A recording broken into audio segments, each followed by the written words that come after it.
Hello, everyone, and welcome to Season 2 of The Kickabout. This is episode number 48, and tonight with me I have just Dan. Just me. Just you. What happened to Fran? Would you like to explain? She's broken. She's broken. See, I told you exercise was bad for you. Yeah. That's why we don't go to the gym that often. No, exactly. It's a dangerous place. So, yeah, Fran, unfortunately, has injured herself in the gym. Hopefully, she will be back next week with us. So tonight, before we get into the Dan the Stat Man, as always, just a quick run through of some of the things that we've been talking about in the quite short break. Actually, it doesn't feel like that long ago that we did this. Yeah. So some of you will know that we've started the YouTube channel content. So we've begun to filter through some content with the LMA Manager playthrough that we've been doing, which actually has been doing quite well. Number of views, relatively speaking, for a small channel such as ours. That's been doing quite well. So do go and check that out and give us a subscribe and a like on the video. We've also got some more guests coming up. We're hoping to have some guests from the sort of football world. We will look to try and get them on the podcast, but sometimes it might be, depending on the timings and when they're available, it might be a case of that we record it separately and either put it in the podcast, post-edit, or we maybe just create a separate video, maybe whack it up on YouTube or something like that. But yeah, we've got more of that sort of stuff to come. We've got a new quiz, which we will start up fairly soon. Probably maybe next week if Fran is back, or maybe the week after. And Fantasy League is back as well. So we're about to make the donation. We promised at the end of the Euros that we'd make the £50 donation to kick it out for Dan. We haven't done it yet because we completely forgot about it, but we've got the money ready to go. So we are going to do that later tonight after recording, and we'll post pictures on social media to prove that we've done it. And of course, those of you on our social media will also have seen that we're running the Premier League Fantasy League this year. Same prize, £50 for the winner, free to enter. Only stipulation is that you can only have one team per manager, please. Rather than seven. Although on the Premier League site, it's a lot more difficult to do that. Yeah, you'd have to really go out of your way. Yeah, if you're going to go and start creating new email accounts and all that kind of stuff, I'll probably let you in just for going the extra mile. So, otherwise, let's get into this.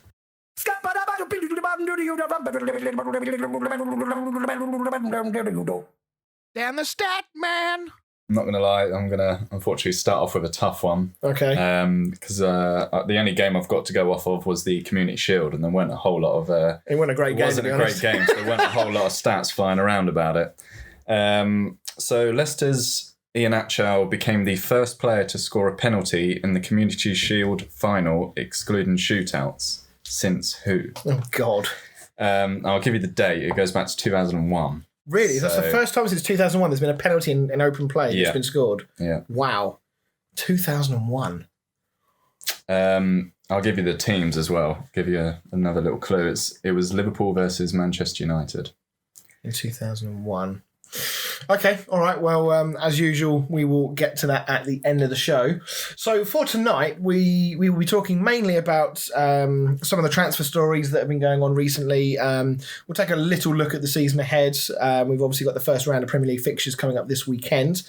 But we'll start with the sort of big transfer news. And I guess the best place to start is with the one that's completed, which is the Jack Grealish move to Man City for 100 million. I mean, you'd never know there's a pandemic on, would you? Because for all the talk of financial fair play and everything, it seems like the big clubs in England, their spending power is as big as ever.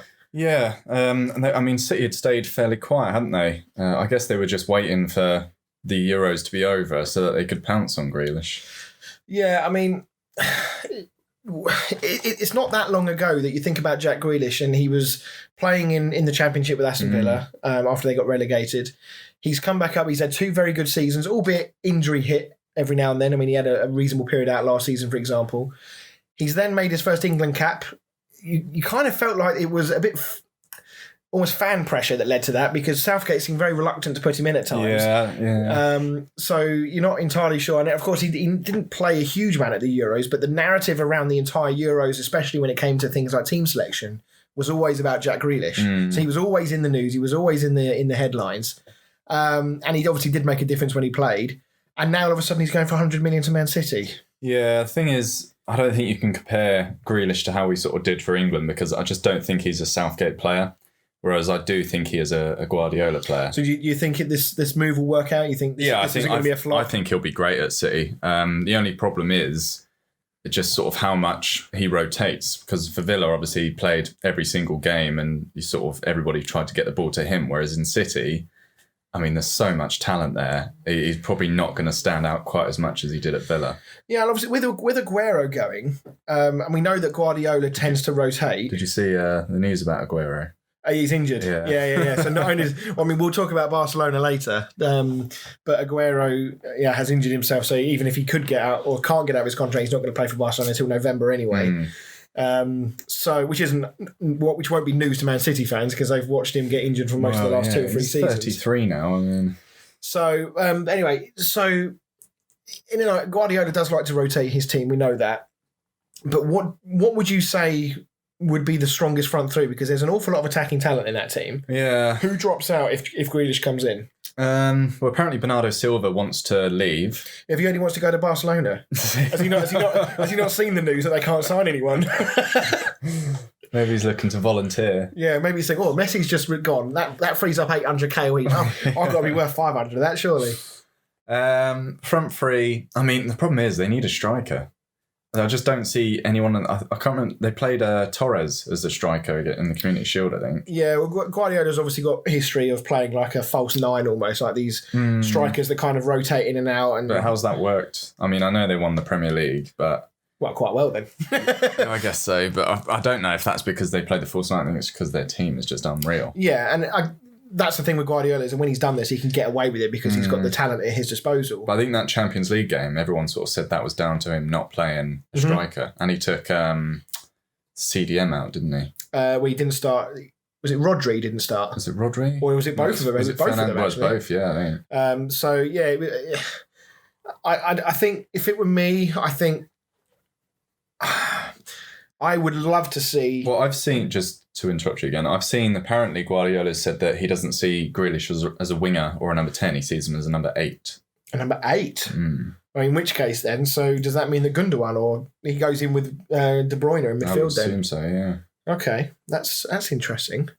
Because that would be a bit of a departure from what he's played for both England and for Villa. Yeah. So, I guess the big question about, a lot of the talking point has been around the price tag, 100 million. It's a lot of money. It's a British record. It eclipses the previous record that was Paul Pogba. Chelsea had a good stab at breaking that straight away with Lukaku, but it's going to fall slightly short, I think, at a pitiful 97 million. So, do we think the 100 million, I mean... I guess there's two sides to this argument, but I guess to get your thoughts, what do you think of the 100 million price tag? It's the British tax, isn't it? If it'd been Spanish, it probably would have been 60, 70. Yeah. We've only got to look at the Ben White, Raphael Varane. Maguire. Like, yeah. I mean, exactly that. I mean, Varane was in the last year of his contract, so it's a tiny bit different, but, Ben White going for 50 million, he's probably a 30 million player at most. Yeah. I mean, be honest, before he got called up for the England team, I really didn't rate him at all. The only things I'd seen about him was that Leeds wanted to sign him permanently after he played for them in the Championship, but they just didn't want to sort of come up with the funds that Brighton were asking for. Well, if they wanted 50 million for him, I'm not surprised. Yeah. It's for me, it's whenever you talk about these sorts of figures, everyone sort of says, that player isn't worth X amount of money. So in this case, there's people are saying that, is Jack Grealish worth 100 million? And it's like, well, on his own, probably not. But what you have to take into consideration is what he's worth to Aston Villa. And I don't know did you see the Aston Villa CEO, Christian, trying to think of his name now, Christian Purslow.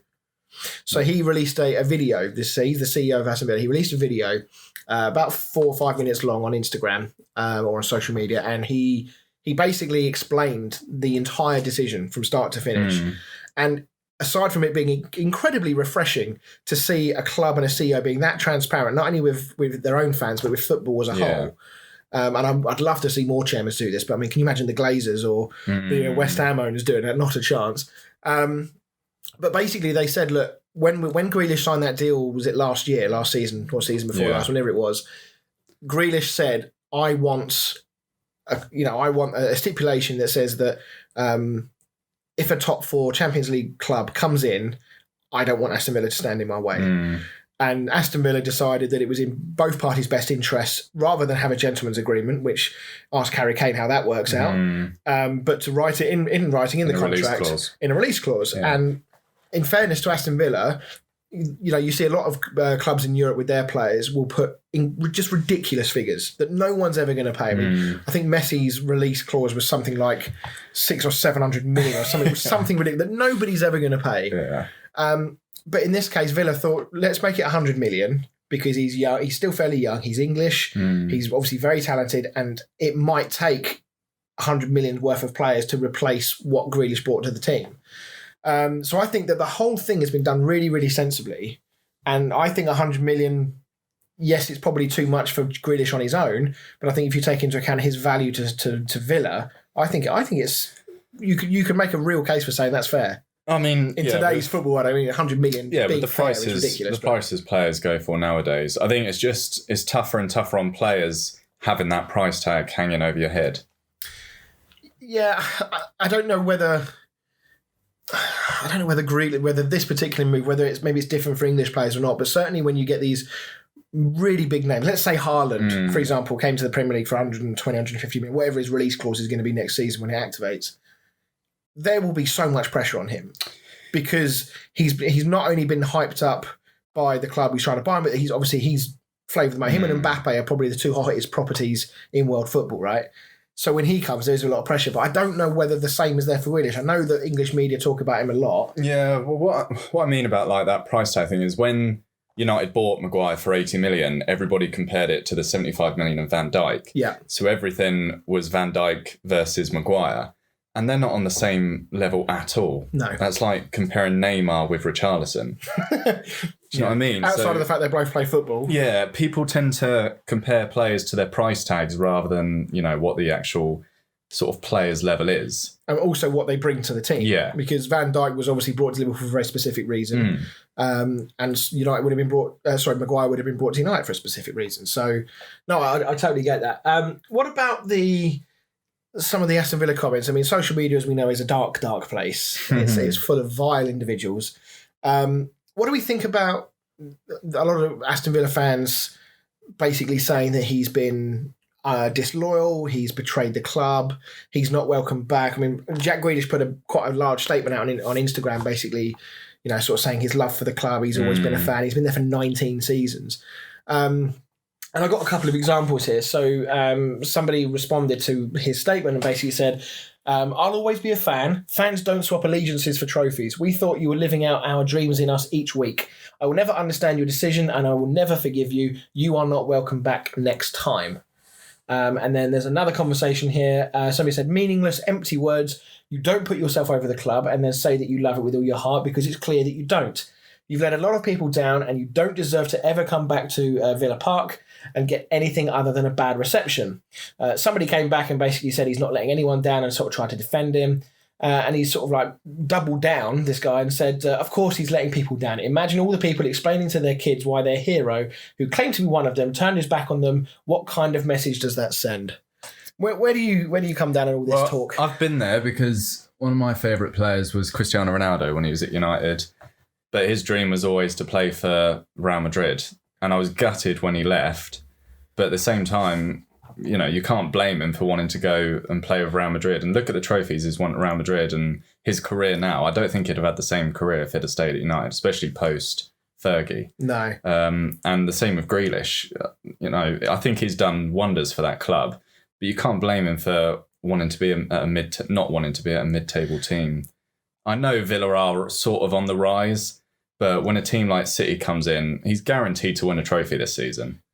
Yeah, pretty much. And also you would say that while Villa are on the rise, their ceiling is probably Europa League at absolute best. Yeah. Whereas Man City's ceiling is as high as they want it to be. You say that, you probably could have said that about Leicester a few years ago. So. No, that's true. But if you're Jack Grealish and you're weighing up the potential of trophies, he obviously, I don't get this argument where players can no longer be classed as fans of a club and then leave. Like, you can be both. And footballers' careers are very short. And frankly, if somebody else has come along and said, look, we're going to pay you X amount of money. A rumour was that Villa were going to match the wage. Apparently they were going to offer him over 300k a week, which just shows you how much money Villa have got behind them these days. Well, their owners aren't like poor in pocket, that's for sure. No, absolutely not. So I don't understand why fans feel like this, because the word betrayal... I mean, I think back of an example to my club with West Ham, and I think all those years ago when West Ham first got relegated, when we had players like Michael Carrick, Joe Cole, we had a great team. Arguably, it's one of the best teams to ever get relegated, on paper anyway. And Jermaine Defoe handed in a transfer request the next day. Now that is disloyalty. That is what about betrayal. Fabian Delph? He was captain of Villa. He said he would never leave. He was staying at Villa. He was loyal to Villa. Next day, he was holding up a City shirt. So, I mean, players for sure don't help themselves with some of the things that they say. I mean, Grealish, one of the things he said, it was a dream come true to play Man City. I think you're prodding the bear a little bit by saying something like that. I mean, every player, every single player says, oh, it's been a dream come true to play for this, that and the other club. They're probably told to say it. It's good. You've got to make sure it's good PR, right? Yeah. I think the only time you can hate a player for moving club, especially to a bigger club, is if it's a rival club. If someone goes from United to City, then I would kind of hate them. Yeah, if someone goes from Arsenal to Tottenham or vice versa, you can Sol Campbell, etc., etc. You can understand why players get hate for that, but I can't understand a player getting hate from going from a mid-table team to the top team in the league. I mean, and they are the top team in the English league, and they have been for some time. I mean, people can turn around and say that Man City have bought their trophies. They've, that they're not a proper club. And it's like, that's not going to come into Jack Grealish's thinking. Like he wants to look back on his career in 10, 15 years' time, and he wants to look and say, this is what I achieved. Now, there will be some players out there, and I'm thinking Mark Noble, for example, and aside from the fact that apparently he is, now that Messi has left, he is the most capped player for one club in the top 5 leagues in Europe now. And I get that Mark Noble is nowhere near on the same level as Jack Grealish and would never have had that opportunity to go and play for a top 4 team. But he has had opportunities to move to better teams when West Ham were down in the doldrums. And he stuck around. Now, he obviously decided that he wanted to be that club legend and it didn't mean as much to him, which is absolutely fine. I mean, that's a personal decision. But for some players, that's not the case. Well, look at Harry Kane. I think Harry Kane is probably the best example for, a club legend wanting to do more with his career. Yeah. And he has given Tottenham a lot of opportunities. He's been there a number of years. There's been rumours almost every summer about him wanting to leave. And he's always stuck around to see, right, new managers come in, let's see where it goes. Yeah. Under Pochettino, they made a lot of progress, got so close on a number of occasions, didn't get over the line. And now he's decided, I've given you enough opportunities, now I want to go. To be fair, I can sort of see what I can't see. For me, at the moment, Spurs are going backwards rather than forwards. I don't think the appointment of Nuno is a great appointment. Like, it wouldn't have got me out of my seat. To go from sort of Pochettino to Jose Mourinho to Nuno, for me, it's going backwards. Yeah. Speaking of, we'll just clear up we'll just finish off the Aston Villa topic here for a second. But now that you mentioned Jose Mourinho, did you see what he got up to this week? Sent off. Yeah. Apparently, I think Roma had at least, it might have been 2, maybe even 3 players sent off. Jose Mourinho stormed onto the pitch and then got sent off for confronting the referee. Like, it's just same shit, different day, with him, isn't it? He just can't. I do miss him in the Premier League just for the old shenanigans. He's just box office, isn't he? And then he'll turn around and he'll be like, "Yeah, other managers, they don't get judged on the same way that I do." Yeah, that's because most of them don't run on the pitch and storm up to the referee. Although, did you see Simeone? This was this with Carrasco. Carrasco, yeah, he came on the pitch and had to wrestle his own player. Yeah.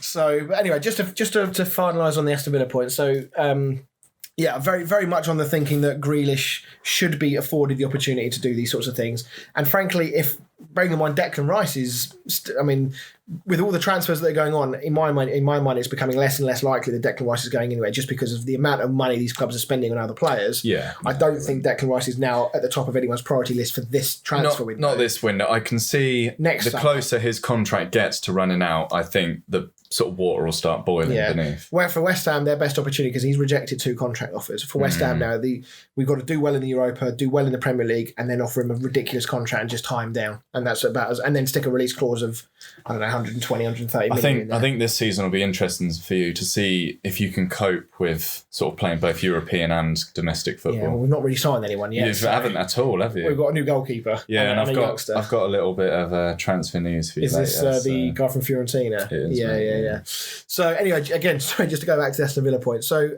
with the money, it's almost like Villa knew this was coming because they have been spending. They've had another busy window, and you would say they've probably recruited quite well.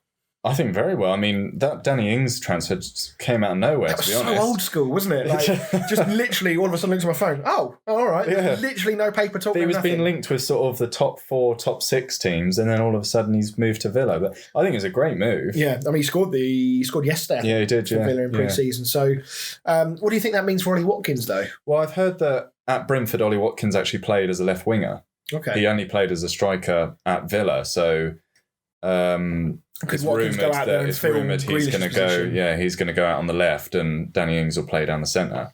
So I mean, he's the right player, but he's a workhorse, Watkins. So you can see why he would suit that position. I don't think he'll be dropped. I think he played quality for Villa last season, so I really can't see him losing his place. But I think he'll probably be moved out for Danny Ings to sort of play that central role. And in terms to the amount of chances created, obviously Grealish leaves a big hole in that regard. But they have signed both Emi Buendia and Leon Bailey. Both very creative players. Buendia was rumoured to be linked with a number of clubs, including Arsenal. Quite a coup for probably says quite a lot about Arsenal that he chose Villa over Arsenal, because apparently Arsenal were right there with Villa in terms of bidding. So I envisioning another strong season for Villa. Yeah, I think that Buendia got 2 goals and 3 assists in his pre-season as well, so looking like a good player. It is indeed. So let's just talk and go back to Spurs then. So we've talked about the way in which Grealish's transfer was handled. We're sort of seeing the polar opposite, aren't we, really, with Harry Kane? For those of you that have been sleeping under a rock for the last week or so, Harry Kane didn't report for training last Monday. In fact, all week by the sound of it. Nobody sort of said anything other than what we heard in the news. Tottenham never said anything. Harry Kane didn't say anything at the time. I read that Tottenham said they were disappointed. Yeah, and that they were going to fine him. Yeah, and these were this is Sky Sports saying this, but he's saying a very good source. So you sort of take that with a reasonable big chunk of salt. You wouldn't necessarily think that's a lie. And then all of a sudden at the weekend, just before their game with Arsenal, Kane puts out a post saying that it's hurtful that people are saying this about me. That he would never not turn up to training. It's been agreed that I would come back to training. And then by all accounts, the rumour was that there was no agreement. Kane just said, I'm not coming back to training until this date. And the really strange thing is that Nuno was asked, either post or pre-match, have you spoken to Harry Kane yet? And he still said, I've not spoken to him yet, but I'm hoping to speak to him in training tomorrow. He's currently isolating, having been on holiday in Florida, but we're going to do a social distance training session tomorrow, and hopefully he can be involved, and maybe I'll talk to him then. And that really...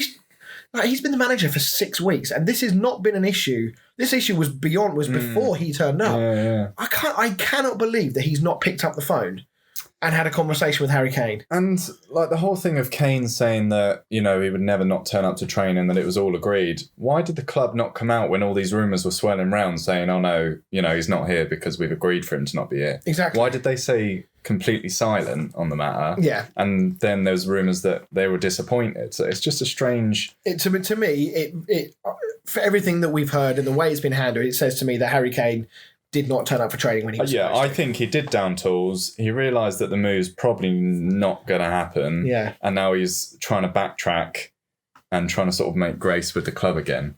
Do you think this is going to really damn it? I mean, he, according to Nuno, he has said that he expects Kane to play this weekend. Yeah, I saw that he's apparently going to make him available. Yeah. But, I mean, he's not played a minute of pre-season, has he? No, so. And he's barely trained, so he's going to be very short of match fitness. And he wasn't fantastic for England. No, not until the latter stages. But it just, I wonder what his relationship with the fans, what sort of reception do you think he's going to get? Do you think? I could see him getting booed. I think it's going to be a very mixed reception. I really do. And they got City first game, which is not an easy game. Is it home or away? I couldn't tell you. I think it's at Spurs. But I could be wrong. I think for Kane's sake, he's going to hope it's at Man City. Yeah. So they probably all have his name on their shirts. I mean, if this move doesn't happen, because it very much feels like it's City or nowhere. It doesn't sound like anybody else is coming in for him. I don't think anyone else can afford. Chelsea have got themselves sorted. Yeah. Man United are not in the market for a striker. No. Liverpool aren't. No. Nobody abroad is. The only club that you would argue might be is probably Barcelona, but they can't sign anybody. No. Inter Milan maybe, but I mean the other thing as well is that are Spurs preparing for the move because of supposedly Lautaro Martinez is coming in. Yeah, and I saw them linked with another striker, some 21-year-old striker as well today. So I think it's just going to be a wait and see. I just don't think. Do you think Spurs are delaying until they've got cover? I think they're waiting until they've got replacement. I don't know. I'm waiting. I don't know. I don't know if City are definitely going in for it or. To me, it feels like a poker game and everyone's got their cards up at the moment and you're just waiting for the first person to sort of put their hand down. Yeah, I mean, City obviously fell foul of the financial fair play not long ago and were booted out of the Champions League for a season. Of course, they got it overturned as every big club seems to do these days, and financial fair play, frankly, is not worth the paper it's written on. I don't think it exists. UEFA just need to stop with this charade because financial fair play does not exist because all the big clubs do is they get the top lawyers in, they argue, they get the sentence reduced so that it doesn't impact revenue, so from the point of view of participating in competitions, and they pay a huge fine, which doesn't bother them because they've got the money. They all know how to work their way around it. And UEFA probably know that's what's going to happen. They just know they're going to get a nice big chunk of money and they can all fuck off to Barbados for a week. So I just wonder, though, that if Man City have maybe just got one on there, do they want the negative PR at the very least? If they sign Grealish for 100 million and then go and get Harry Kane for 115, 110, whatever it's going to be, you are playing with fire a little bit. Not just, they may get away with it again with financial fair play. And maybe they'll look at what PSG are doing right now and might think, well, they can take the heat off us. And Guardiola has come out publicly and said he's interested in Kane. And managers are usually quite coy about Guardiola certainly is. Saying yay or nay to a sort of players publicly. So for him to come out and say it is quite. And Spurs have just been so quiet on it. They've almost sort of just keep throwing all these letters in the bin, hoping no one talks about it, and all these rumours are just swirling round. I wonder what sort of performance we'll get from Kane. Like, let's say, for example, he starts against City at the weekend. As you say, I just don't see how he can. I know he's, their star player, and I feel like it's very disrespectful for the rest of the team for him to be chucked straight into that team. Well, I mean, they did it in the Champions League final the other year, didn't they? When he wasn't fit, so they've got precedent. I don't know. It'd be interesting to see what sort of performance he turns in if he does play. Is he gonna give his all, or do you think he's he doesn't? I don't think they've got another striker now, do they? Because that striker they had on loan has gone back, hasn't he? Which one? The Portuguese guy, Vinicius. Was he only on loan? Yeah, he was on loan. I think. Oh right, okay. Well, I think maybe it would be Son through the middle. Then you would think. Yeah, they got rid of Lamela and Bergwijn, I guess. Yeah, and Lamela's gone. Gareth Bale's gone. Yeah, do you see he's been handed the number 50 shirt at Real Madrid? That's a bit of a kick in the teeth. So yeah, it's gonna be an interesting game for a number of reasons, not just the Harry Kane saga, but whether Grealish starts.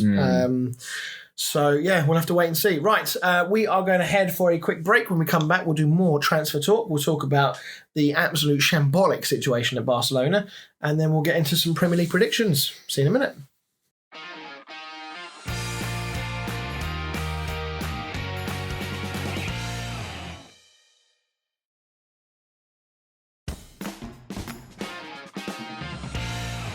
Hey everybody, and welcome back to the show. So hopefully you've all been keeping up with the transfer news, but we are going to just run through some of the other stuff that's been going on with the top 6 clubs. So we'll start off with with Chelsea. They are. I don't think it's a rumour anymore, is it? It's apparently the medical is happening with Lukaku at the moment. Yeah. 97 million. This was quite an interesting one because Lukaku not long ago said he was very happy at Inter and didn't want to move. And now all of a sudden Chelsea come in for him, and supposedly he told Inter to accept the bid. Yeah. So what do you make of this one? Yeah, I don't know. I mean, he's got history of Chelsea, and I imagine they'll offer him a much bigger wage than he was on at Inter. But I think the problem with those Italian clubs is they just can't compete with the likes of the Premier League and La Liga and stuff like that. Well, I mean, Inter Milan, they had a very successful season last year. They won Serie A for the first time in a long time. Antonio Conte basically went to the board and said, let's double down. We've done the league, now let's really go and attack the Champions League. And they basically turned around and said, no, we're not going to give you any money. We're going to consolidate and sort of cash in on our star players. So they've already lost Hakimi to PSG for 60 odd million.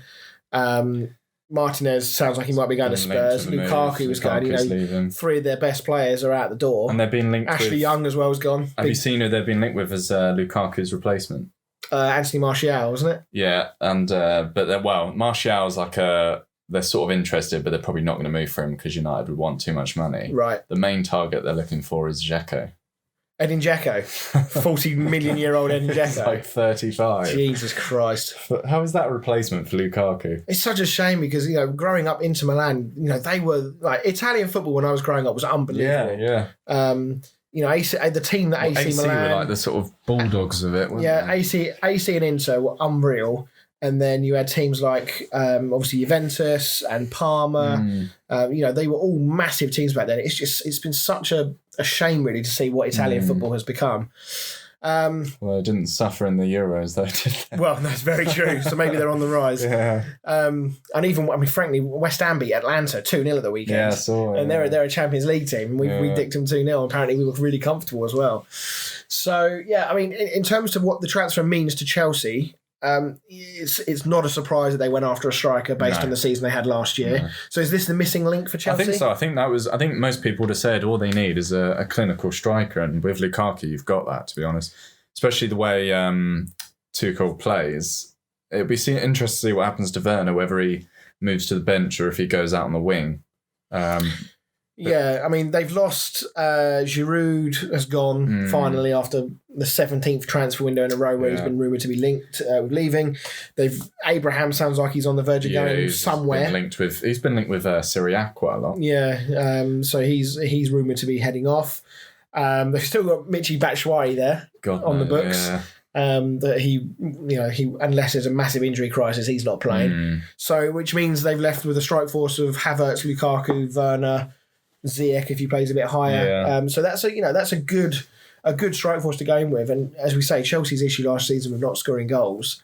If Lukaku can turn around and start, converting some of those draws they got last year to 3 points, Chelsea might be there or thereabouts this year. Do you think? Can you see them mounting a serious title challenge this year?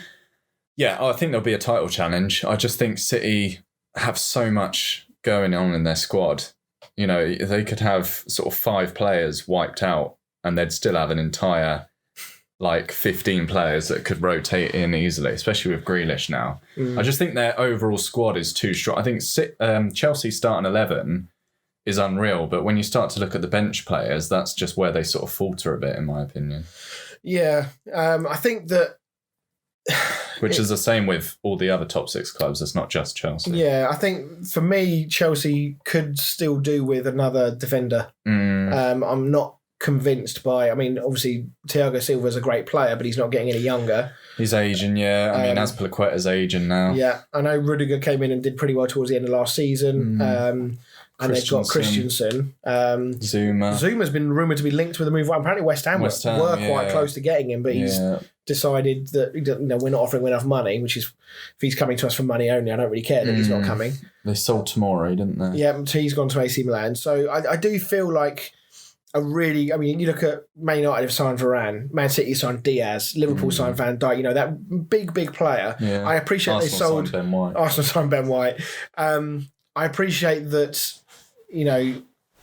Chelsea signed Thiago Silva to be that kind of player, but I'm not sure that he can't have the same impact because of his age, frankly. And he's probably got another year in him, I would say. This is probably his last season. I don't know what his contract's like. I think he just keeps getting like 1-year contracts. I don't think. So yeah, I think that might catch them out going forward, but certainly I suspect we might end up with some quite high scoring games from Chelsea. Yeah. Well, even last season there were quite a few sort of 3-2s and stuff, weren't there? So. Yeah, and part of me wouldn't be surprised if Timo Werner started scoring. I just wonder if. Do you think? The only reason I'm saying this, and I know I've been heavily critical of him in the past, and I stand by that criticism. I just wonder that with Lukaku there and Havertz has suddenly started to hit some form, I just wonder with the pressure off and everyone focusing on the other two, I just wonder whether that would just release a little bit of pressure on Werner. I don't know about the pressure off. I mean, fans are back in the stadium in full now, so this is true. I can see a few sort of cheers and stuff when he misses, etc. And yeah, we'll see. I mean, yeah, as I say, I stand by the criticism of him, and I do think that there is a fundamental flaw in his game, which is why he's so inconsistent with scoring. But because he's inconsistent, inconsistency means at some point he has a good run. Yeah. So as I say, don't be surprised if he has an okay run at some point. Chelsea are ruthless when it comes to managers and players. If you don't succeed, you're straight out the door and someone else is replacing you. No, absolutely. And obviously under Tuchel, they had a fantastic end to the season last year, culminating in the Champions League final. So from a manager point of view, they've got the perfect manager to really mount a proper challenge to City. So I wouldn't mind betting. Whether they'll win it or not, I don't know. But I would expect Chelsea to be right there at the end of the season. I don't expect them to be sort of similar to this season where they're just trying to make the top four. I think that they'll be their ambitions and their targets should be to be right there with City at the end of the season. I think in an ideal world, it would be nice to see sort of United, City, Chelsea and Liverpool all quite high up. Yeah. All still fighting for the title, come next year. It'd be nice for it to be close rather than City 20 points ahead, etc. Yeah, one thing's for certain, I don't think you're going to see West Ham pushing for top four. No. I think that freak occurrence, I think, has been and gone. Mainly, I mean, you've obviously lost Lingard and you haven't really brought anyone else in. Which is strange. I thought you would have really pushed on and... Well, saying that, Ben Rama has been on fire in pre-season. Yeah. And the rumour is that the players apparently are telling David Moyes to play him in the number 10 role. He's changed his mind on Lanzini. He's keeping him. He's changed his mind on Yarmolenko after seeing him at the Euros. So he's giving those two more of a chance. The problem with Yarmolenko, he's injured every other game. Ben Rama's played 3 games in pre-season, scored twice, got 3 assists and 3 man of the matches. So his form is positive. Antonio is still a concern because of his injury record, and we've still not signed a striker. I'm quietly confident that we'll have a good season. Whether it's not going to be as good as last season, I wouldn't have thought. I think the European competition will take its toll on your Depends squad. How deep we get, I guess. If we get knocked out, if we get a horrible group stage or something it depends like that. What you get in the group, doesn't it? So, let's talk then about Manchester United then, shall we? So, what do you make of their transfer window so far? Yeah, I can't complain about the 2 signings we've made, but the only thing I would say is I feel like the biggest signing we needed to make was a CDM. I feel like we were weak in the right wing position. Centre back, we were definitely weak. But for me, I just don't think we're going to click unless we have that CDM because we can't play McFred again. Do you think that? Do you think Van der Beek's going to get more of an opportunity? I don't know. I hope so because he played in the friendly against Everton. It was actually Matic and Van der Beek that started in midfield, and they both played really well. We won 4-0. I just don't, with Pogba there, Pogba's going to be getting all the minutes and I just can't see him playing Van der Beek as that CDM. I think he sees Van der Beek as the Pogba. So, and you know what Solskjaer's like when it comes to rotating players. He plays the same 11 for at least 85 minutes every single game. Yeah, it's an interesting thing. Everybody knew at United that they needed another centre-back. I think Varane is a very good signing. I think for 40 million, I think that's a great signing. We've been linked with sort of Pau Torres, Koundé, and I'd have been happy with a couple of them, but I never in a million years thought we'd have got sort of that. No, it happened quite quickly as well, didn't it? It did, yeah. But Real Madrid they're not as bad as Barcelona financially, but they're not far off. No, so and apparently he wanted a new challenge anyway. We wanted to play in the Premier League, right? So I think if we were lucky that no other Premier League teams came in for him, because it probably would have been a bit harder to get him then. But yeah, apparently he wanted to move to the Premier League, and we were sort of the only Premier League team sniff him round. So. Yeah. I mean, so there's been two fairly long transfer sagas at Man United. One of them is Jadon Sancho, who has, of course, now signed. Have you seen much of him in pre-season at all? He's not played at all. He's not played at all yet. So, how do you think that he is that answer, that right wing answer that you've needed? I hope so. I think the main problem we've had is like Rashford's very much a head-on sort of player. He's not like a playmaker, whereas Sancho is more of a playmaker than a sort of sprint onto it type, if you get what I mean.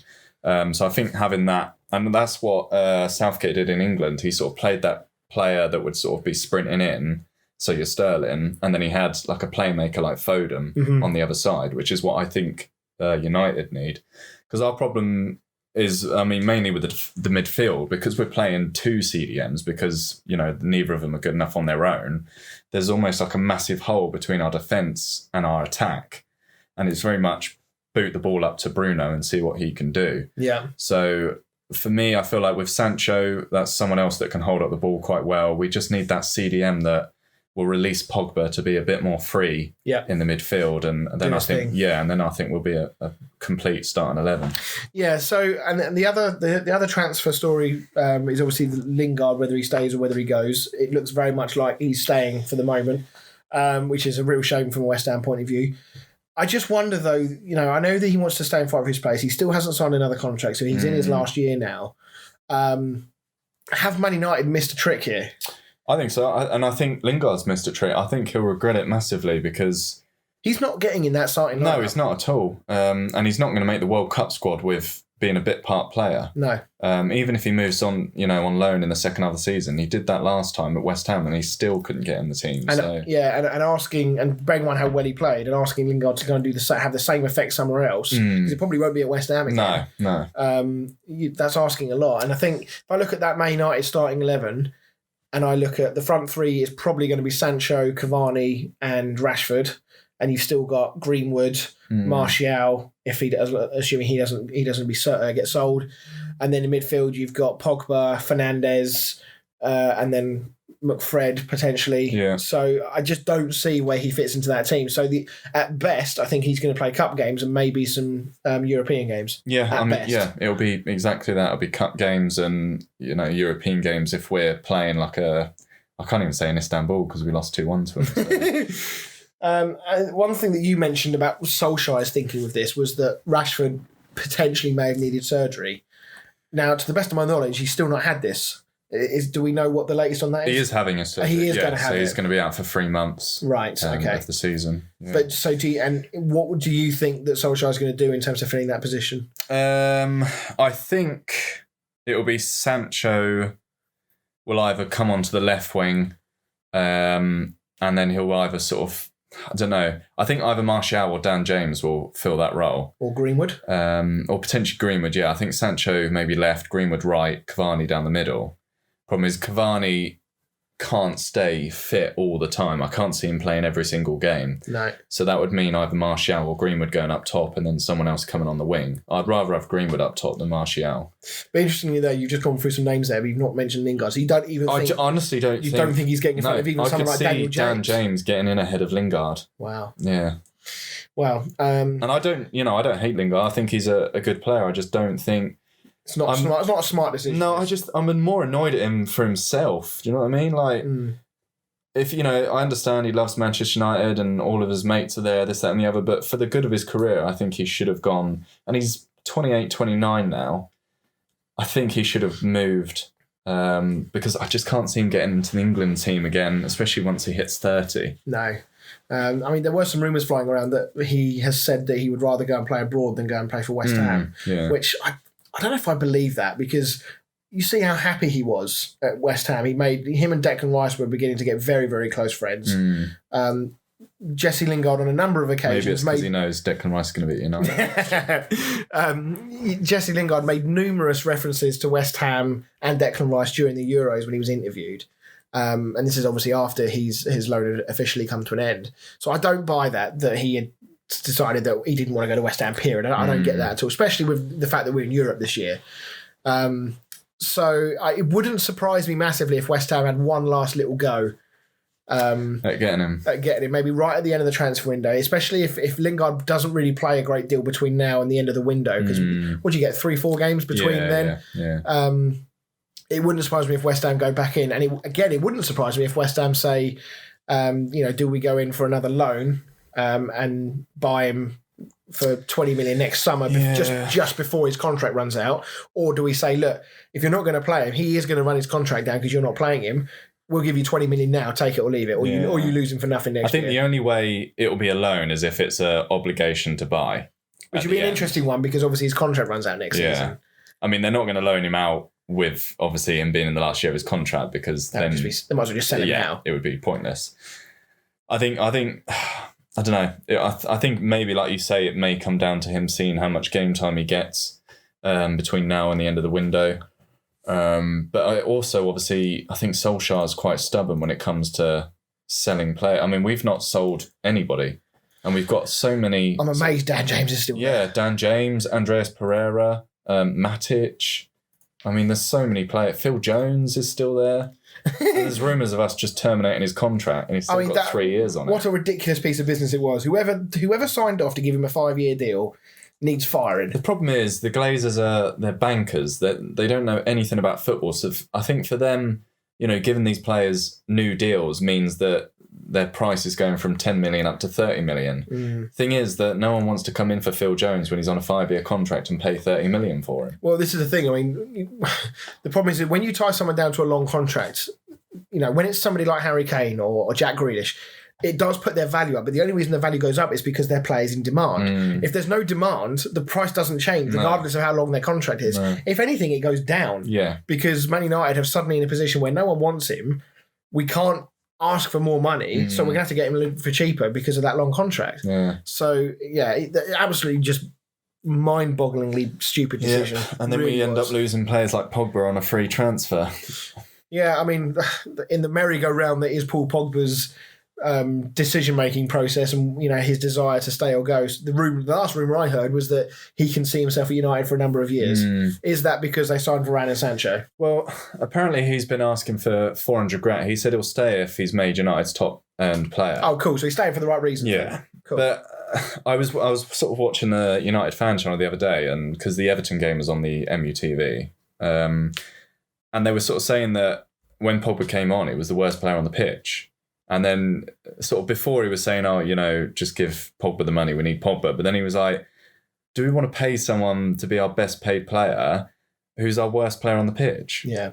And he's, you've got so much evidence over the last couple of seasons of where he just goes completely missing for 10 games in a row. And then he'll show up for 10 games and he'll be absolutely unbelievable.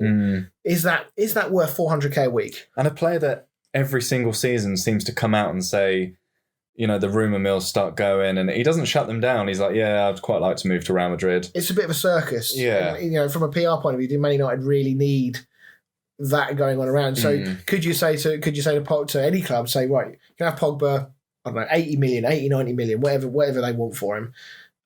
Somebody will probably come in for him. I would sell him now before the window shuts.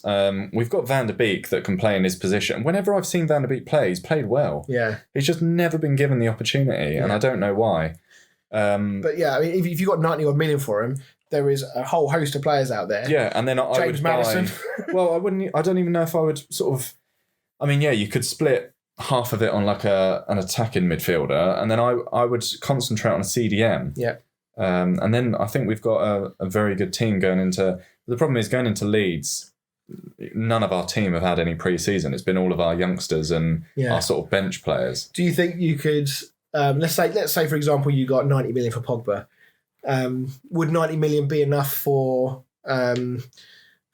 maybe Maddison and Calvin Phillips, or do you think you'd only get one or the other? I don't think we'd get Maddison because you saw what Leicester did with like Harry Maguire, etc. I think for an attacking midfielder like Maddison, they'd want like 70, 80 million for him. But Maguire's stock was so on the rise at the time. I'm not sure Maddison is in the same position. Well, Arsenal have been priced out of buying him. What do you know? What the price was? Well, 60. I think they were. I wouldn't spend 60 million on Maddison. No. What about Calvin Phillips? I mean, he strikes me as a sort of player that would fit perfectly. Calvin Phillips would be good because he's a sort of like a playmaker CDM, and that is exactly the kind of player we need. But we've been linked with Saul Niguez from Atletico for 40 million. But he's attacking, right? He's attacking. No, he's a CDM. Is he CDM? Yeah. Okay. As well as Goretzka. From Bayern Munich, yeah. Okay, well, we've we know what happens in the transfer window. The longer it goes on, the more these stories come out. And moving on, then talking about the other big teams. Whilst United are doing business, City are doing business, Chelsea doing the business, Liverpool have been pretty quiet. They have made one signing, which is Konate. Yep, who that was literally like the first day of the window. Very early in the window, yeah. And by all accounts, he's a very good player. People have actually likened him to a Van Dijk type player. So a good signing, and defensively they need some more recruits. I think they've actually let one or two of these new defensive recruits they got last year go. But it's been pretty quiet. Like, I've not really, outside of some really odd transfer rumours from Liverpool. I mean, I heard them rumoured at one point with Jarrod Bowen from West Ham.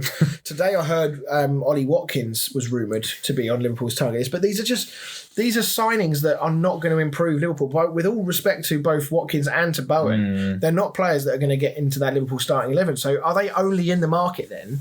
I'm surprised they've not gone for a midfielder, especially with Wijnaldum leaving. And Henderson is in his last year of contract. Yeah, and apparently not looking to renewing. Sort of renew it. I'm surprised they've not gone for another centre midfielder. I think, centre back, they've obviously just signed another one, so I think that was their problem last year. Fullbacks, they seem to be fine. Although Robertson looks like he's injured, so that player they signed from Olympiacos potentially, or James Milner can obviously play all over the park. He can play anywhere. He's like 55 now as well, isn't he? I heard apparently as well that, I mean, I don't know how true this is, but apparently Jota will be in the starting 11. It's Firmino that needs to win his place back. That doesn't surprise me, if I'm being honest. I think Jota's done enough since he's gone there to really... He's almost upstaged the Liverpool front three on a number of occasions last year. And I wonder if there was an element of that front three thinking they were untouchable, having had two incredible seasons. Obviously, last season it very much didn't go to plan for a large portion of that season for Liverpool. I wonder. This could be a good thing for Liverpool. The competition for places, in that front three could be really good. Yeah. So, do you think Jota would play the central role? I can see a situation where they do something similar to what City do. Like the false nine. The false nine, and they just sort of rotate, 1 minute Salah's sort of more through the middle, and then Mane might be. So they've still got Divock Origi, so it's fine. I think it's difficult with Liverpool because you can't have like a Lukaku up front because your wingers are such high-scoring players. They want to score themselves. And that's why Firmino worked, because he almost seemed to be that selfless player that was happy to get the assists rather than the goals. Yeah, very much so.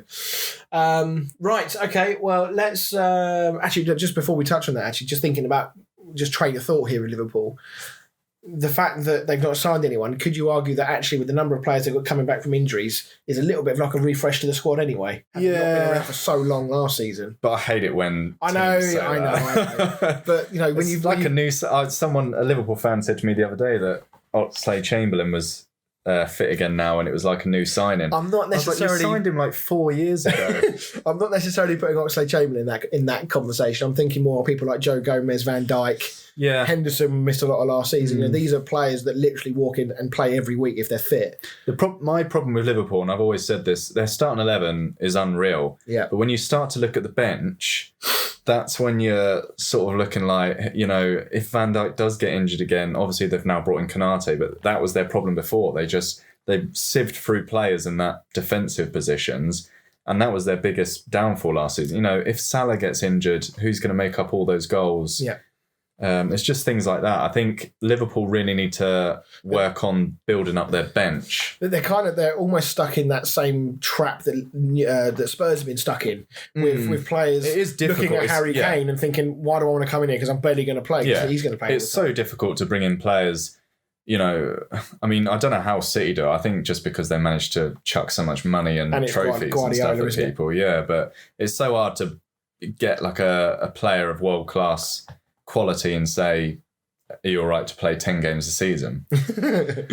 Yeah, I know what you mean. Right, Dan, do you want to go through some other transfer news and rumours? It may have shortened a bit because we've talked about quite a lot of them today. But my first one was Lukaku, so we'll skip that one. This one's obviously not Premier League news, but it's quite a big one we haven't talked about. And apparently PSG have offered a 2-year deal to Lionel Messi. Yeah, I think that's fairly well known. I mean, we're going to talk about Barcelona in a moment. It's going to be very weird to see Lionel Messi in a non-Barcelona shirt. Yeah. I do think there is the wider public in the wider football world seems to be very much feeling sorry for Lionel Messi right now. You see the very emotional press conference that he did the other day, all the fans lining up. It was like it was a fucking funeral. Yeah. Like they were laying flowers down for somebody who died. But for me, I look at what Lionel Messi has done to that club over the last... Apparently his wages have tripled in the last 6 years. He's on £1 million a week. Yeah, close to £1 million a week rumoured, with bonuses and everything taken into account. And that's not including the money that he'll be getting sponsorship from various outlets and companies. So I just look at that and think that you're reaping what you've sown now. And actually, whilst Messi, we've said this before, Messi accounted for 30% of their revenue. I don't want to get too deep into this because we'll talk about it in a minute, but he accounted for 30% of their revenue, which is fine. You can offer Messi lots of money, but the problem is that has a knock-on effect to everyone else. Yeah. Everyone else is looking at that and thinking, well, if he's worth that, I've got to be worth at least 400, which is why you've now got players like Griezmann, Coutinho, Pjanic, all on unbelievable. I mean, Coutinho's on 450k. Griezmann's on 650k. Coutinho can't even get in the team, has been loaned out for the last 2 years. Pjanic, they're desperately trying to cancel his contract, but he's like, no, I'm all right, thanks. I'll sit here and collect my money. And it's absolutely inconceivable that this situation has occurred. It really is. And Coutinho was 140 odd mil. Dembele was 132 mil. Yeah. Griezmann was over 100 million. He was 140, 150 as well. I mean, all these transfer fees, now they're... Because I read that the whole thing with the Messi, Barcelona saying, I think he actually is going to leave now. But to start with, it was apparently to try and sort of put La Liga in a headlock and say, if you don't lift restrictions, one of the best players in the world is going to leave our league. Yeah. And which takes away interest, which takes away sponsors. That's a big financial drop. So, but I mean, Barcelona, we'll talk about Barcelona in a minute, but from PSG's point of view, their wage bill, going back to the financial fair play and how much of a farce that is, their wage bill is 4 times higher than the next club in France. It's well over 400 million a year. The next nearest is Lyon at about 120. So financial fair play is ridiculous, but the reason that PSG will get away with this is because they've got all these new players they got in on a free. I mean, you look at their transfer business: Donnarumma, Wijnaldum, Ramos, and Messi all on a free, and then paid 60 million for Hakimi. PSG are going to be a force to be reckoned with in the Champions League this year, and that's not including Mbappe, who's still there. Yeah, that front three, and Neymar, of course. Yeah, so that front three is unbelievable. Mbappe, Neymar, and Messi. That is scary. I mean, they could even go with a front four and add Di Maria in, couldn't they? Of course, I forgot Di Maria's still there. They can. Bloody hell. So, as I say, we'll talk about Barcelona in a minute in more depth, but it is going to be very odd to see Messi in a PSG shirt for sure. Yeah, we've spoken about Lautaro Martinez. Arsenal have agreed a 25 million fee with Newcastle for Willock. Yeah, I think this is a really good move and kind of what I was hoping that West Ham would do with United with Lingard.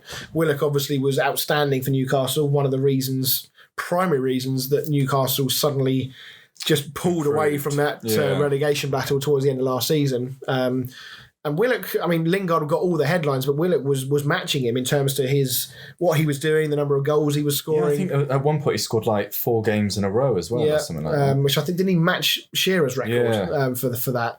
So, I think this is a brilliant signing for Newcastle. I'm still not convinced that Newcastle are going to have a particularly brilliant season because a bit like Lingard, if he came to West Ham, he's not going to be able to maintain that sort of form. No. So there's going to be a big question mark with the same with Joe Willock. Can he come in and have the same impact now that he's a permanent player there going forward this season? I hope that he can because he's a great young talent, and I think Arsenal are. This is a risky move from them if they let him go because if he really starts tearing it up.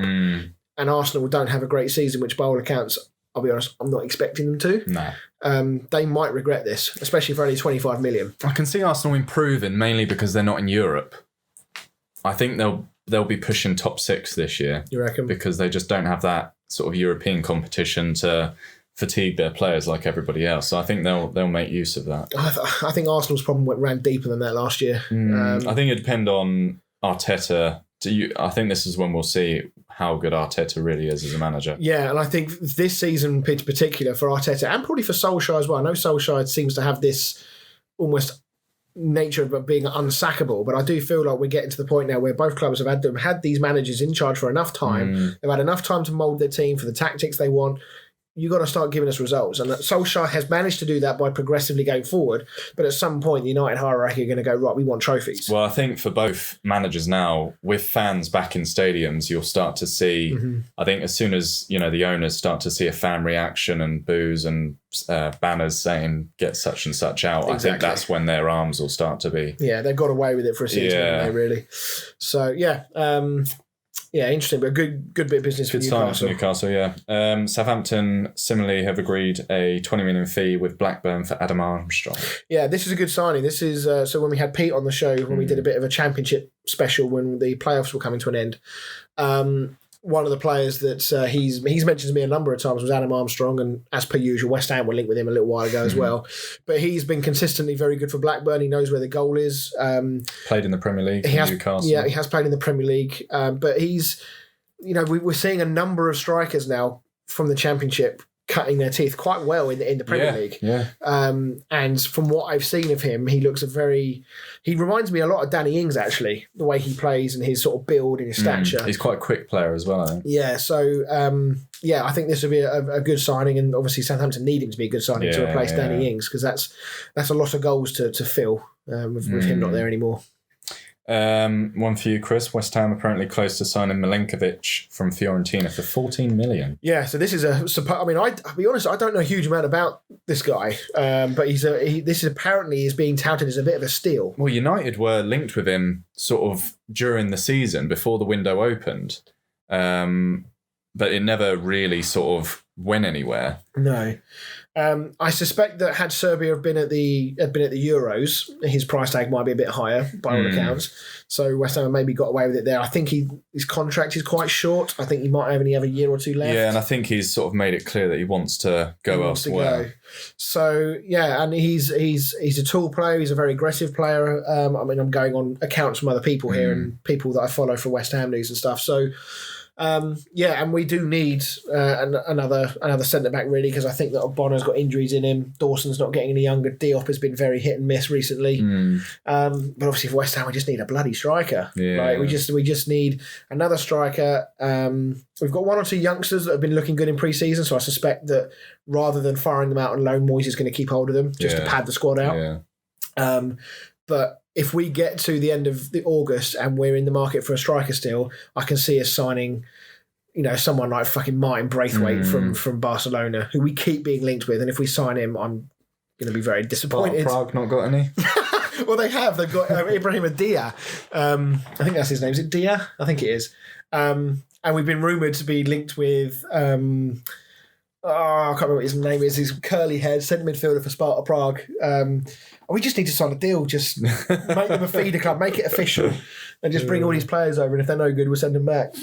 And lastly, Arsenal apparently now the favourites for Trippier. Really? Yeah, Atletico want 35 million euros for him. How old is he now? 30 I think. 30, 31. So he's still got like 2 years left on his contract. Man United not interested in him anymore? Not for that price, apparently. No. Arsenal being held to ransom a little bit over players at the moment, aren't they? So I don't know. I think this would be a good signing, but I wonder, is it an area that Arsenal really need to strengthen in? Well, Bellerin's sort of disappeared over the last couple of seasons, isn't it? For me, they need another central midfielder. Because they've lost Odegaard, they've lost Ceballos. Yeah. Xhaka supposedly is staying, but he was rumoured to be going. So they're only left with Xhaka. Partey's injured, isn't he? Partey's always bloody injured. So they've got Xhaka and El Neni. I know Smith Rowe can play there, but I think he's best used elsewhere. He's more calm, isn't he? I feel like another central midfielder would have been more of an urgent requirement. Yeah, for because I mean they've Arsenal. got like Callum Chambers who can play right back. And he looked pretty good last season. He had a great game Yeah. against West Ham towards the end of last season. I remember watching that. And They still got Bella in. If Trippier went to Arsenal, mainly because of that Spurs link. Yeah. Yeah, you were saying earlier about players going between teams, but obviously he's gone somewhere else in the middle. He has, but I still, he's at Spurs for a very long time, wasn't he? I still think that sort of rivalry be there, but and Trippier won't go in and play left back because they got Kieran Tierney, who's an outstanding. But I guess that's player. a good thing about Trippier. He can play right back or left back quite well. Yeah, it'd be an interesting one. I think it would be a mistake for Arsenal just because I feel like they need to spend that money elsewhere. I think it's one of those rumours that will end up being nothing, but. Yeah, it'd be. Do you think Atletico Madrid are trying to force United's hand? I think so. I think they're. But I mean, because United, the rumours I was sort of seeing, United were looking at like a £15 million deal. But Atletico apparently have sort of said, well, he's got 2 years left on his contract. We're not too fussed about selling him, so we want 25 million.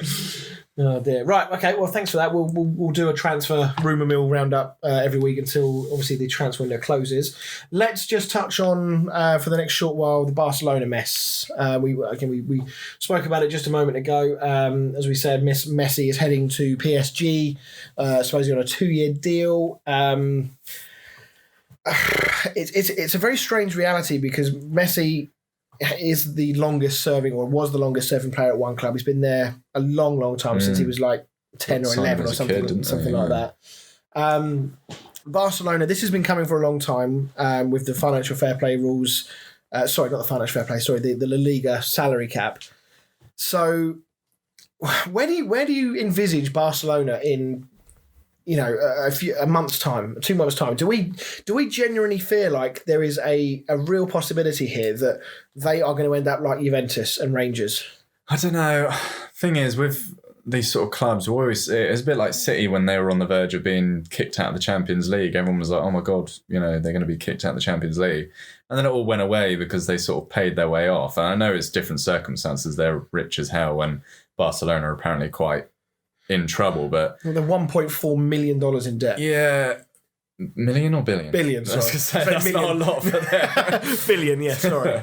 But again, I could see them just doing another loan and paying whatever they need to off with another loan, etc. That's what these clubs tend to do. They just live on loans. Well, I mean, supposedly. The way in which Barcelona have been doing things. So I read an article in the Financial Times that. I don't know why the website allowed me to view it, even though I'm not actually a subscriber. But it was talking about how a lot of this stems from a period where Barcelona had this sort of golden generation. When you talk about Xavi and Iniesta and Busquets, all of these players didn't cost them anything because they came through their ranks. And slowly since sort of 2015, it's been on this sort of downward spiral where Barcelona have been so desperate to keep hold of this European dominance that they had. They lost obviously Iniesta and Xavi to their careers came to an end. They had Neymar and Suarez, and they had probably the best strike partnership in all of Europe for a couple of seasons or however long it was. Neymar was then sold to PSG for, what was it, 200 million euros, whatever it was. It was a lot of money. And since then, Barcelona have just been unable to replace him and have been incredibly just sort of wasteful and just sort of it's almost like they're closing their eyes and throwing a dartboard and whatever it lands on is who they're going after. Yeah. And there was a story about Ousmane Dembele who, so apparently also Barcelona were also offered Mbappe and Haaland at younger ages and turned them down, so they weren't good enough. That's worked out well. And so they went after Ousmane Dembele was the man that they decided that they wanted to replace Neymar. They saw him as the future. And they apparently flew to Dortmund with the view to pay no more than about 80 million for him. And apparently the Dortmund people who were involved in these negotiations apparently walked into the room and said, "You got 5 minutes because we've got a plane to catch." Right? Basically, they just said, we're not really interested in this deal, and put it back in Barcelona's court and said, if you want this deal to happen, you're going to have to pay a lot more than 80 million. And they ended up paying, what was it, 130? 130 odds, yeah. So it was so over the odds, and Barcelona just assumed that they were this big European powerhouse, that they could just sort of throw this money around. And then the Griezmann, and then they sort of bought Coutinho for whatever it was, 140, 150, and then bought Griezmann. Apparently, when they bought Griezmann, they weren't interested in dragging the story out. I suppose in a little way, like Man City did with Grealish. And Griezmann had this 140 odd million release clause, and they just took out a loan for the entire amount. And obviously, it's just racking up the debt. And it was just this completely just like, I can't even think of the words to describe this attitude and the way they've gone about this business. And here we are, $1.4 billion in debt. They've apparently were spending 110% of their revenue on player wages last season. So that's all of the revenue plus another 10% from somewhere. And even with Messi gone now, and he was rumoured to be wanting or prepared to take a 50% wage cut, but I'm led to believe that there are rules in La Liga that state that you are not allowed to be on anything below about 60% less than what your previous contract was. Right. I guess it's protecting the player so that they don't get shafted or something like that, or shafted too hard. Anyway, 60% is a big drop. And even with Messi now not signing at all, it's still 95% of their revenue on player wages, and it's absolutely astonishing. Yeah, and I think football's changed massively in terms of, big clubs used to be able to snap their fingers and get whatever players they wanted. Yeah.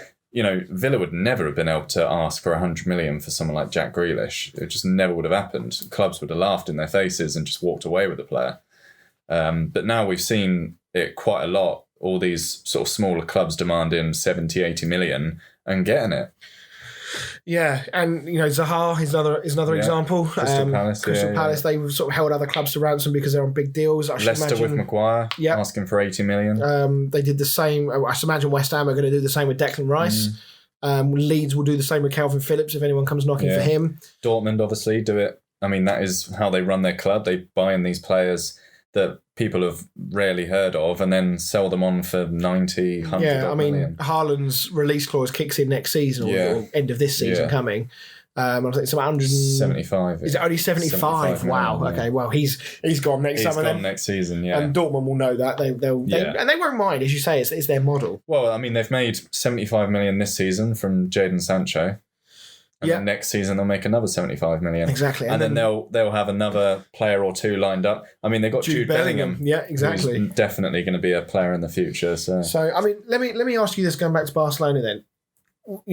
There's long been an understanding or an ideal within football that at some point the supply and demand nature of football when it comes to income versus expenditure. And obviously we all know that the vast majority of expenditure is player wages these days. We've always wondered, at what point do we reach tipping point? And I wonder if we're getting very, very close to that point now, because a club like Barcelona, who are a European superpower and have been for a long, long time, are now in a position where they are having to have a fucking garage sale, to shell out all these players for probably very cheap. They're desperately trying to get rid of players on freeze, which is causing them legal battles because players are suing them for unfair dismissal. Well, that's the problem.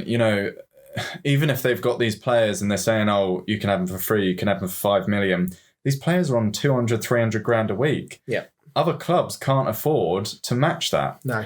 And the players aren't going to be like, oh, yeah, I'll take a 200 grand wage cut to go to West Ham. No offence, it's just the club that came to my head. But, if I was on 300 grand a week sat at Barcelona and they were saying, oh, we're getting rid of you and these will pay you 100 grand a week, I'd be like, no, I'm all right, thanks. No, exactly. And these, it's people keep saying, I've seen a lot of comments about Messi and people are saying, well, if he loved the club so much, why didn't he play for free? So, well, A, he's not allowed to.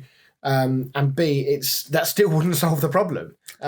He may have been inadvertently creating this problem. He's created this overinflated player wage system at Barcelona.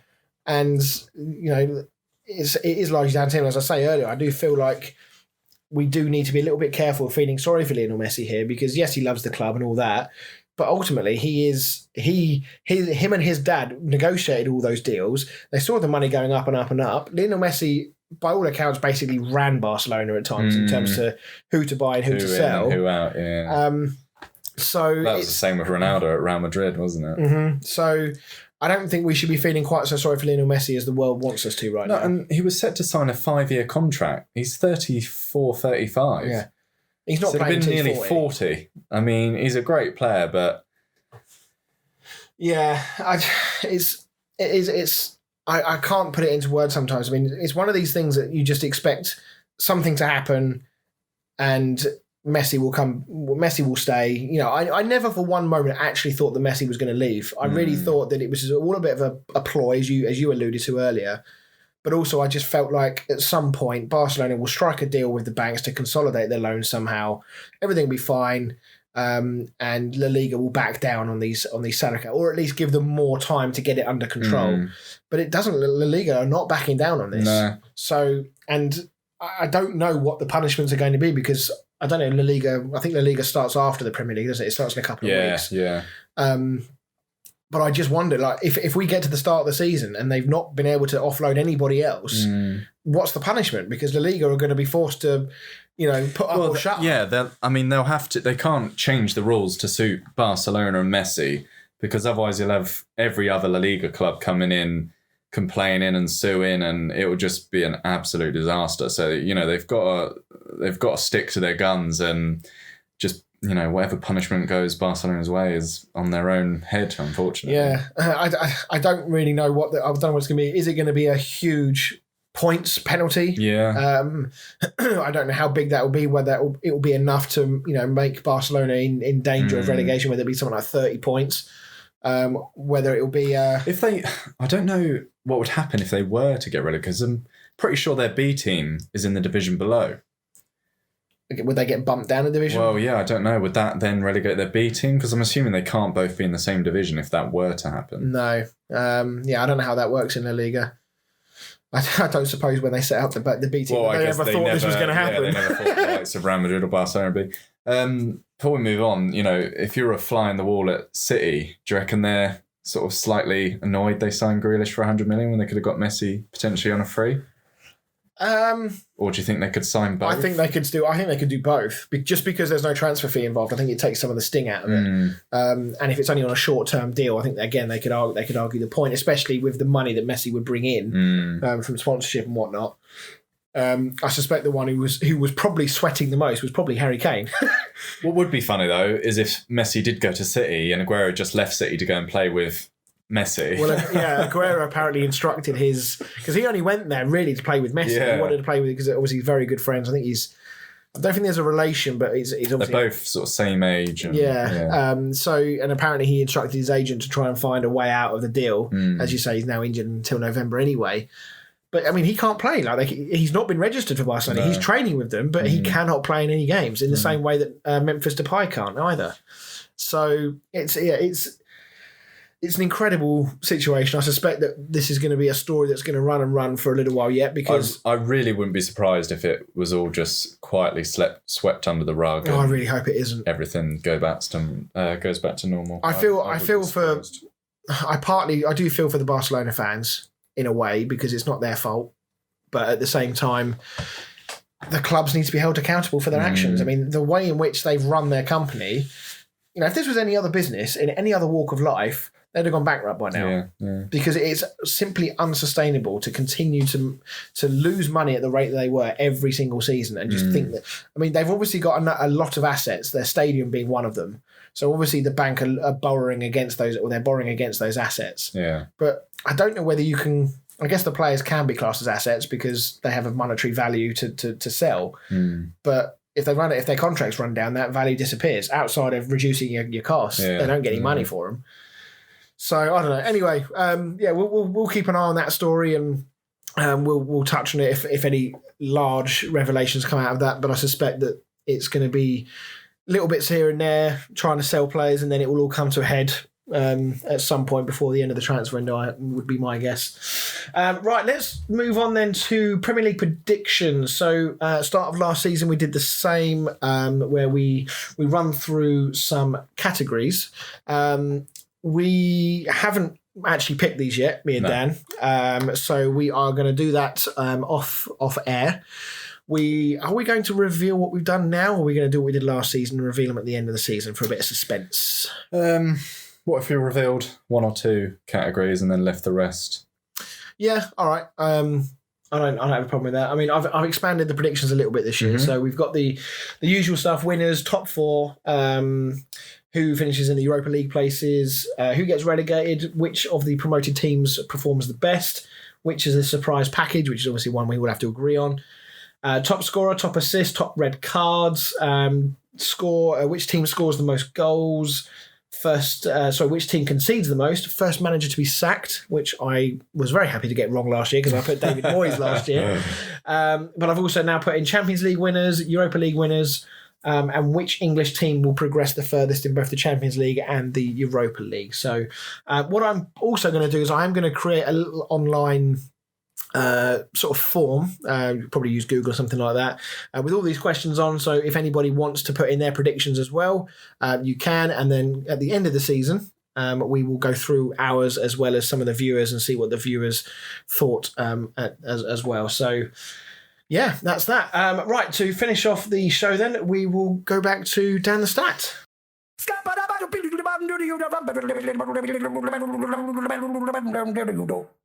Dan the Stat Man.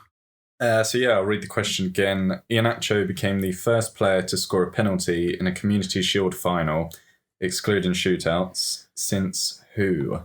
So you said it was Liverpool v Man United. Liverpool v Man United 2001. Okay. I mean, I can reel off some players that I think were playing at that time. So I'll go with Robbie Fowler. No. Michael Owen. Gerrard would have been too young. It's not Gerrard, is it? It's not Gerrard. No. What about Man United side? So let's say Andy Cole. Nope. Is it Man United? Come on, help me out. Otherwise we're going to be here a while. First name is Gary. Not Gary Pallister for United. No. Gary. Close though with that. I can't think of... Oh, not Gary Neville, surely. No. When you say close, do you mean position-wise? I want to get this. Thing is, I can't remember what position they play. Is it for United? I'll just tell you. Oh, go on then. It's Gary McAllister. Oh, for Liverpool. Okay. Yeah, he was old school. I think he played for Coventry, a whole bunch of other teams. Yeah, I would have been here a while. Yeah, I thought so. I know the name, but that wasn't. I wouldn't have. It's a long time ago. I wouldn't have got that without a lot of clues. 20 years ago now. Right. Okay. Well, thank you very much for listening, everybody. As I say, hopefully next week Fran will be back with us, and we will get started with our new quiz. We've got, and will have been the first round of fixtures. It will have been the first round of fixtures. Should we take? Actually, do you know what? Before we finish, we just take a very, very quick look at the first round of fixtures. So we get cracking with Brentford against Arsenal. I think that'd be quite a good game, actually. I've got a sneaky suspicion Brentford are going to do quite well this year. I'm glad it's at Brentford as well. Yeah, I've got a sneaky suspicion that Brentford are going to do quite well. I would not be surprised. Very far, are they? No, I would not be surprised if Brentford turn over Arsenal on Friday night. I think they've got some great players. The only concern for me is goal scoring. I know when they played West Ham in pre-season, we beat them 1-0. Ivan Toney only came off like the last 20 minutes. We didn't really get to see much of him, but they created a lot. We drew 2-2 with them, and every goal, I showed you, every goal was like a world-class goal. So that's on Friday night, and then the great thing about now is we're over this whole pandemic stuff in terms of the fans being allowed back in ground. We're back to some proper kickoff times again. So we've got 12:30 kickoff, which is United against Leeds. That's going to be a good game, I think. A good game. We've got a whole host of 3 o'clocks: Burnley, Brighton, Chelsea, Palace, Everton, Southampton, Leicester, Wolves, Watford against Villa. Norwich against Liverpool is the 5:30. Norwich's history against Liverpool is not very good at all. That was their season opener last time as well, wasn't it? I think so, yeah. And then on Sunday, Newcastle will be West Ham, and the big one of the weekend is Spurs against City. And it is at Spurs. Harry Kane is probably not looking forward to that. So, yeah, I mean, of those games there, I mean, if we again focus on the top part of the league, I mean, Palace, again, travelling Chelsea, it's going to be interesting with Palace. New manager, Patrick Vieira, made a couple of decent signings. That's going to be an interesting one to watch to see how he does at Palace. Away to Chelsea is not probably the game he would have liked to have started with. No, probably not. I think Everton-Southampton will be an interesting one. Everton have had a very, very questionable summer, haven't they? And did you see Pickford against United? No. He came out to sort of get the ball and it just sort of hit him and fell back to Greenwood, and then Greenwood went through and scored. And then I saw loads of memes. You know, the Pablo Escobar, he's just sort of it was like when Everton realised they're not getting the England pick fit. It's amazing how different he is for Everton. And this is why I was so concerned about Pickford for England, because of this sort of thing he did for Everton. But yeah, Everton's summer's been very odd with the players. They've not really signed anybody, have they? Because they have. They signed loads of like free agents. Yeah, Andros Townsend. Yeah. Who'd they sign? There were like three that. I remember all three of them being very underwhelming. But that's we can't even remember them. That's how poor they were. I've obviously got Rafa Benitez in to replace Begovic. I think they signed. Asmir Begovic was one of them. Yeah. So it's been a very underwhelming summer for them and it sounds like James Rodriguez is looking for a way out. Did you see what he said? He said he only signed for Everton because of Ancelotti. Which, I mean, it's interesting to hear someone admit that, but I very much doubt that he's the only player that's ever signed for someone because they're manager. Yeah, he must have been gutted as soon as Ancelotti. I wonder whether Ancelotti like even said anything to him, or whether it sort of all just came out and then he saw it in the news type thing. So yeah, that's going to be an intriguing game. What else have we got? Watford, first game against Aston Villa.